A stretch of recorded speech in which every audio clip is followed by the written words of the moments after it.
Washington bill would cap excessive parking mandates around the state. More trees, senior living, daycares, and lower-cost housing for Washington cities and towns, and less pavement. In 2023, Washington state adopted a raft of bills unlocking more home choices, at more affordable prices, in cities and towns across the state.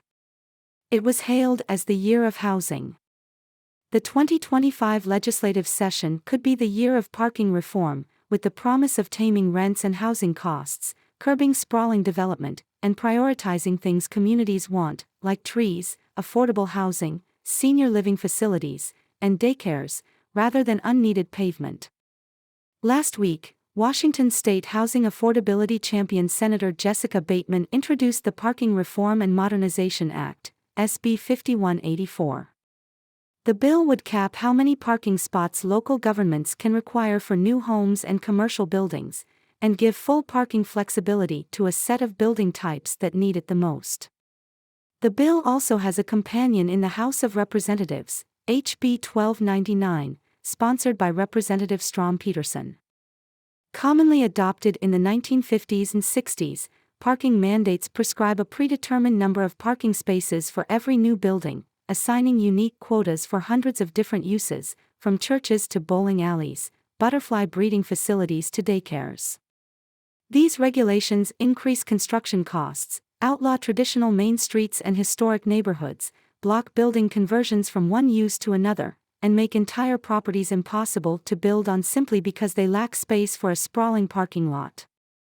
What's worse, many of those mandatory parking spots end up sitting empty. Despite the ubiquity of highly specific parking mandates in local permitting, city officials rarely know where the numbers originated but must enforce them nonetheless. This legislation would set a new course by creating consistent statewide standards to unlock more opportunities for homes and small businesses alike. And to be clear, it would not ban parking. Builders would still be free to include as much parking as they decide they need. The bill is scheduled for a hearing on the Senate Housing Committee on Friday, January 24th. What the bill does. In short, SB 5184 caps residential mandates at 0.5 to 1 parking space per home. Caps commercial mandates at 1 parking space per 1,000 square feet. Provides full parking flexibility for building types that need it the most. Applies everywhere in Washington, towns large and small. Expands existing transit exemptions for housing. Does not place any restrictions on how much parking people can build if they deem it right for their project to succeed. Caps residential mandates at 0.5 to 1 parking space per home. In the past 2 years, the Washington state legislature has legalized granny flats, fourplexes, and co-living buildings statewide. But outside of a tiny portion of urban residential lots near frequent transit that those bills exempted, excessive parking mandates continue to undercut home building. In Pasco, for example, the rules require 2 parking spots for every apartment. In Marysville, code mandates 6 parking spots for a duplex. Meanwhile, nearly 60% of Washington renter households only own 1 car or no car at all. To keep unnecessary parking mandates from hindering much-needed new homes and affordability, SB 5184 would prevent towns and cities from requiring more than 1 parking space per home. Counties and non-code cities would allow even more flexibility, with caps set at 0.5 parking spaces per home. This latter ratio would apply to larger cities, including Aberdeen, Bellingham, Bremerton, Everett, Seattle, Richland, Tacoma, Vancouver, and Yakima. Allowing builders to go below 1 parking spot per home enables natural unbundling in multifamily buildings. When there are fewer spaces than homes, owners have to charge for parking separately, and that lets tenants who don't want a parking space save money on total rent. Single detached houses in those jurisdictions would still provide 1 parking spot per home, because as a rule, local governments round up to the next whole number. Caps commercial mandates at 1 parking space per 1,000 square feet. SB 5184 also provides relief for businesses.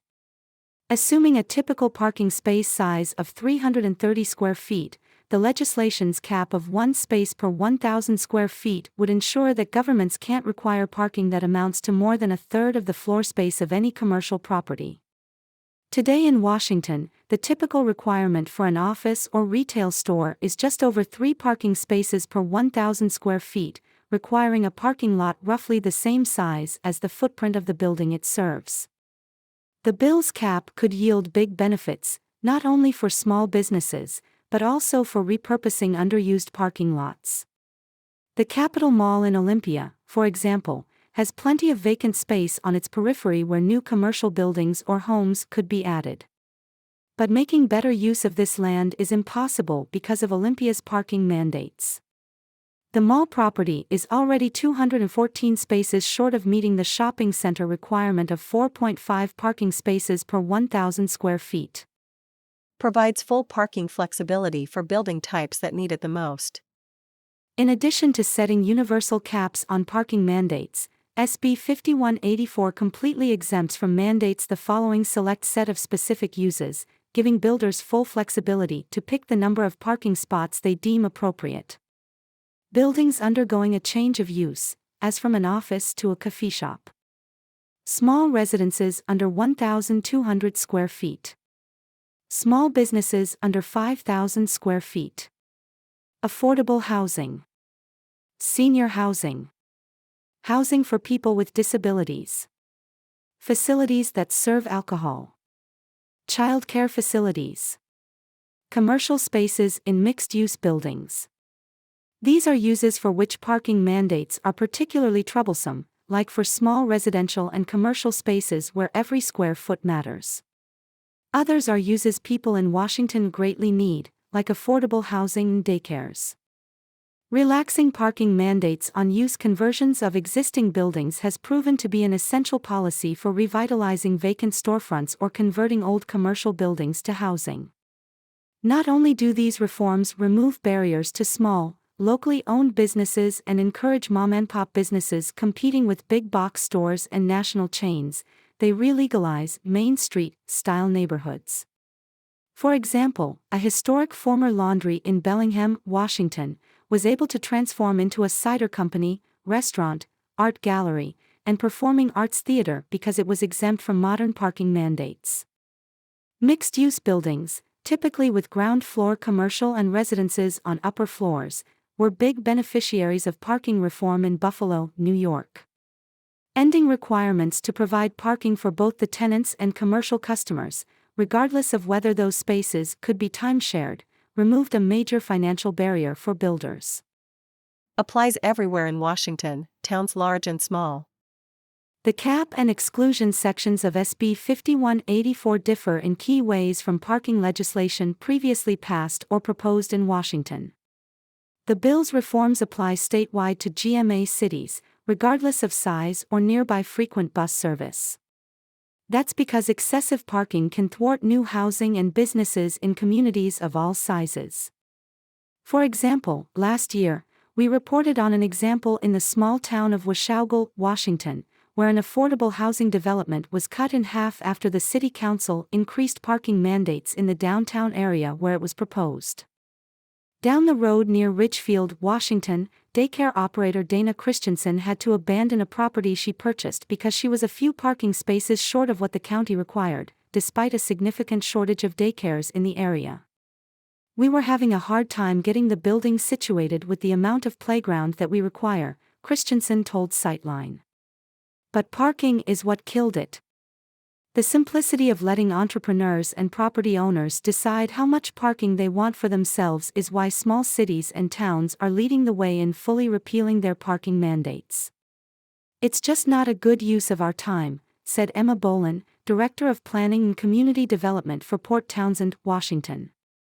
While vehicle use does vary based on things like neighborhood walkability, demographics, and transit access, parking mandates are inherently problematic policy anywhere. It is not possible for any one ratio to provide exactly the right amount of parking spaces for one restaurant and not result in excess pavement for another. Or worse, block new businesses from opening at all. Not tying mandates to transit proximity also lightens the load on local government administration. Cities would avoid the headache of constantly updating zoning maps based on transit service changes. Homeowners also won't find themselves unexpectedly on the wrong side of a negotiated political boundary, being forced to pave over their backyard in order to, say, build an accessible cottage for an ailing relative, while their neighbors do not. Expands existing transit exemptions for housing. Current state law already places some guardrails on how many parking spaces local governments can require for certain housing types near transit. This includes middle housing, accessory dwelling units, no parking required within a half-mile of a major transit stop, and market-rate multifamily homes, capped at 1 parking spot per bedroom or 0.75 per unit within a quarter-mile of 15-minute transit stops. Under the Parking Reform and Modernization Act, multifamily housing, middle housing, and accessory dwelling units would all receive full parking flexibility within a half-mile walking distance of 15-minute transit service. While this seems like a slight definition change, the shift from transit stops to transit service expands geographic coverage and future-proofs zoning boundaries from bus stop consolidations or changes along the route, following in the footsteps of Oregon. The new, simplified rule would apply to cities over 10,000 people within counties that have a population density over 100 people per square mile. That list includes Benton, Clark, Island, Kitsap, King, San Juan, Snohomish, Spokane, Thurston, and Whatcom counties. Existing state laws that cap excessive parking mandates for affordable housing, senior housing, and people with disabilities near transit would no longer apply. Under SB 5184, those categories would receive total flexibility statewide, regardless of transit service. Does not restrict how much parking people can build. It bears repeating that SB 5184 only limits local government's ability to require parking. It does not impede anyone from building as much parking as they wish on their own property, nor does it outlaw any existing parking lots. The bill simply ensures more options for home builders and business owners to choose for themselves how best to serve their future tenants or customers. When builders do have the option to provide no parking at all, they often still choose to build it. Off-street parking, like other optional amenities such as dishwashers and laundry machines, is still important to many people.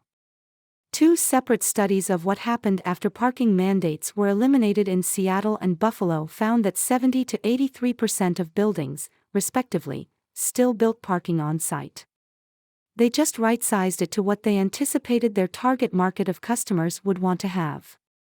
A bigger, bolder statewide reform. If successful, Washington could join a growing list of states that are taking action against excessive parking mandates. In recent years, Oregon, California, Colorado, Vermont, and others have won statewide parking reforms. 2 years ago, Washington was unsuccessful in reining in parking mandates with HB 1351, sponsored by Representative Julia Reed. That bill would have eliminated parking mandates solely for properties within frequent transit zones. Facing opposition from the Association of Washington Cities and from suburban jurisdictions, the bill failed to advance to the House floor for a vote. This time, transit proximity is just one item among a long list of exemptions.